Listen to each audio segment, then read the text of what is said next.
নমস্কার। এই ভিডিওটিতে দেখাচ্ছি কিচেন ওয়েস্ট দিয়ে কম্পোস্ট তৈরি করতে করতে এর থেকে কিভাবে লিকুইড অর্গানিক ফার্টিলাইজার বের করে তা প্ল্যান্টের গোড়ায় ব্যবহার করবেন এবং ভালো ফল পাবেন।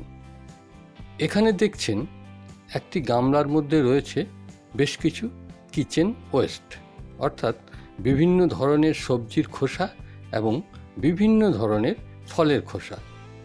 এই গামলাটির নিচেতে একটি হোল রয়েছে, অতিরিক্ত জল ওই হোল দিয়ে বেরিয়ে যায়। ভিডিওটিতে দেখছেন ওই হোলটিকে কাজে লাগিয়ে কিভাবে লিকুইড ফার্টিলাইজারটিকে বের করে নিচ্ছি। এই জাতীয় সারের মহৎ গুণ হচ্ছে গাছের গ্রোথকে ঠিক রাখবে, কিন্তু রাসায়নিক সার ব্যবহার করলে যেমন মাটি শক্ত হয়ে যায় এবং গাছ লম্বা হয়ে যায়, তা হতে দেবে না।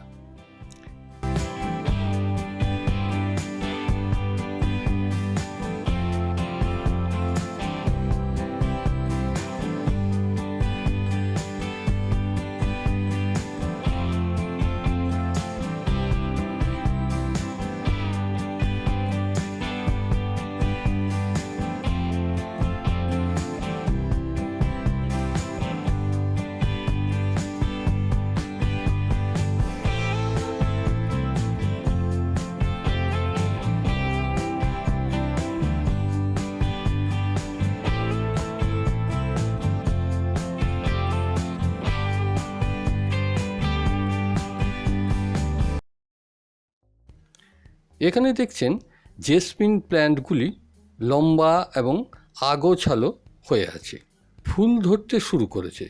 এই সময় এই গাছকে ছোট করে ছেঁটে 15 থেকে 20 দিন অন্তর পাতলা করে এই লিকুইড অর্গানিক ফার্টিলাইজার ব্যবহার করে গেলে দেখবেন গাছগুলি ছোট অবস্থায় ঝাঁকড়া হয়ে প্রচুর ফুল দেবে এবং অনেক দিন পর্যন্ত এই ফুল দিতেই থাকবে।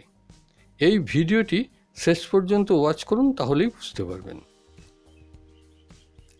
তবে মনে রাখবেন, প্রতিদিন একবার, আবার আমার মতো ছোট টব হলে 2 বার পর্যন্ত নিয়মিত জল দিয়েই যেতে হবে। বিশেষ করে এই সার ব্যবহার করার পর থেকে। তাছাড়া ঠিকমতো জল না দিলে গাছ জ্বলে যেতে পারে।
প্ল্যান্টগুলিকে ছেঁটে সার প্রয়োগের 20 থেকে 25 দিন পর দেখছেন প্ল্যান্টগুলির গ্রোথ কত সুন্দর হয়েছে এবং পাতার রং গাঢ় সবুজ হয়নি, অথচ ঝকঝকে আছে।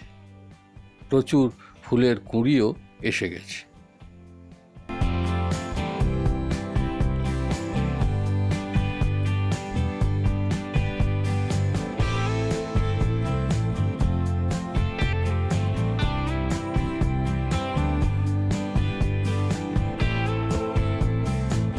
আরও বেশ কয়েকদিন পর এখানে আর একবার ওই লিকুইড অর্গানিক ফার্টিলাইজার এর ব্যবহার দেখাচ্ছি এবং যে খোসা দিয়ে এই লিকুইড তৈরি হয় সেগুলিও একবার দেখিয়ে নিচ্ছি। ফলের মধ্যে রয়েছে কলা, পেয়ারা, শসা এবং আপেল ইত্যাদি খোসা, এবং সবজির মধ্যে রয়েছে আলু, পটল, ঝিঙে, গাজর ইত্যাদির খোসা।